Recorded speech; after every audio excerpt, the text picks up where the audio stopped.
పట్టణాల్లో రద్దీగా ఉన్న కూడళ్లలో ట్రాఫిక్ను క్రమబద్ధీకరించేందుకు ట్రాఫిక్ సిగ్నల్స్ ఏర్పాటు చేస్తారు. దీని ద్వారా వాహనాలు క్రమబద్ధంగా నడుస్తాయి. తద్వారా ప్రమాదాలను కూడా నివారించవచ్చు. అయితే అందుకు భిన్నంగా బద్వేల్ పట్టణంలోని 4 రోడ్ల కూడలు ఏర్పాటు చేసిన ట్రాఫిక్ సిగ్నల్స్ అస్తవ్యస్తంగా మారాయి. రెడ్ సిగ్నల్ ఎప్పుడు పడుతుందో తెలియదు, గ్రీన్ సిగ్నల్ ఎప్పుడు పడుతుందో అర్థం కాదు. దీంతో వాహనదారులు తమ వాహనాలను ట్రాఫిక్ సిగ్నల్స్ వరకు తీసుకెళ్లాల్సిన పరిస్థితి ఏర్పడింది. దీంతో గ్రీన్ సిగ్నల్ పడ్డ వైపు వాహనాలు అవతలి వైపు వెళ్లేందుకు అడ్డంకి కావడంతో తీవ్ర ఇబ్బందులు పడి ట్రాఫిక్ గజిబిజిగా తయారవుతుంది.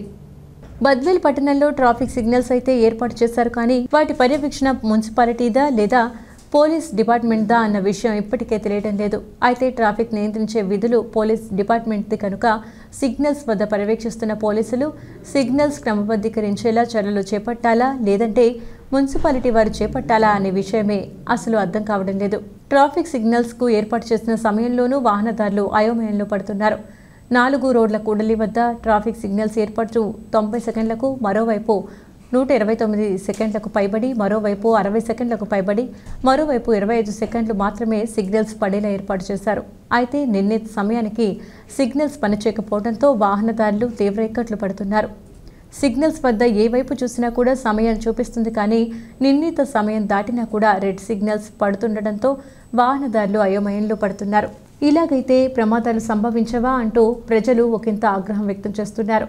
ఎందువలన అంటే ట్రాఫిక్ సిగ్నల్స్ ఏర్పాటుకు ముందు 4 రోడ్ల కూడలిలో అడపాదడపా వాహనాలు ఢీకొనడం, వాహనం కిందపడి ఓ వ్యక్తి మృతి చెందడం వంటి సంఘటనలు, చిన్న ప్రమాదాలు చోటు చేసుకున్నాయి.